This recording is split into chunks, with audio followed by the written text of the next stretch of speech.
সুন্দরবনে নতুন দস্যুদল গঠনের চেষ্টা, আত্মসমর্পণ করা ছোট সুমন বাহিনীর 2 সদস্য অস্ত্রসহ আটক। দেশবাংলা TV24-এর বাগেরহাট প্রতিনিধি মমরবি ডাকুয়ার পাঠানো তথ্য ও ভিডিও চিত্রে বিস্তারিত।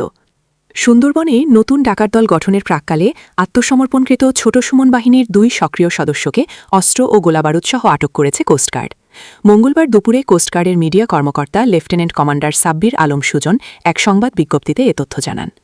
তিনি বলেন, সরকারের নির্দেশনায় সুন্দরবন অঞ্চলে সক্রিয় সব বন্দস্যু বাহিনী নির্মূলের লক্ষ্যে বাংলাদেশ কোস্টগার্ডের নেতৃত্বে operation restore piece in Sundarban এবং অপারেশন ম্যানগ্রোভ শিল্ড নামে 2টি বিশেষ অভিযান পরিচালিত হচ্ছে।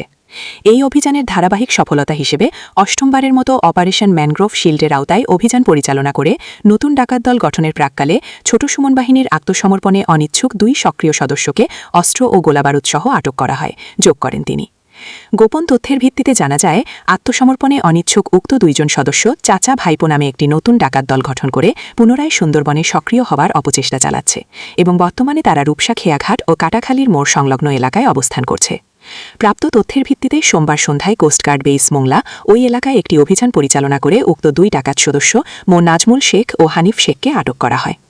এ সময় তাদের কাছ থেকে ডাকাতির জন্য সদ্য প্রস্তুতকৃত চাচা ভাইপো নাম সম্বলিত 500টি কার্ড উদ্ধার করা হয়।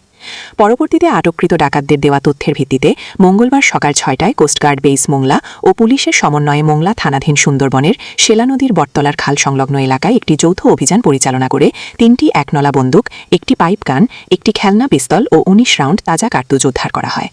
আটককৃত ডাকাত মো নাজমুল শেখ ও হানিফ শেখ বাগেরহাট জেলার মোংলা থানার বাসিন্দা। তারা দীর্ঘদিন ধরে কুখ্যাত ডাকাত ছোট সুমন বাহিনীর সঙ্গে জড়িত থেকে সুন্দরবন এলাকায় ডাকাতি কার্যক্রম পরিচালনা করে আসছিল। পরবর্তীতে গত 17 মে ছোট সুমন বাহিনীর আত্মসমর্পণের পরে তারা চাচা ভাইপো নামে একটি নতুন ডাকাত দল গঠন করে পুনরায় সুন্দরবনে সক্রিয় হওয়ার অপচেষ্টায় লিপ্ত ছিল। উদ্ধারকৃত অস্ত্র, গোলাবারুদ ও আটককৃত ডাকাতদের বিরুদ্ধে পরবর্তী আইনানুগ ব্যবস্থা গ্রহণের কার্যক্রম প্রক্রিয়াধীন রয়েছে বলেও বিজ্ঞপ্তিতে এ তথ্য জানানো হয়। সাব্বির আলম সুজন আরও বলেন, সুন্দরবনকে সম্পূর্ণরূপে দস্যুমুক্ত করতে ডাকাত এবং তাদের সহায়তাকারীদের বিরুদ্ধে কোস্টগার্ড ভবিষ্যতেও এ ধরনের অভিযান অব্যাহত রাখবে।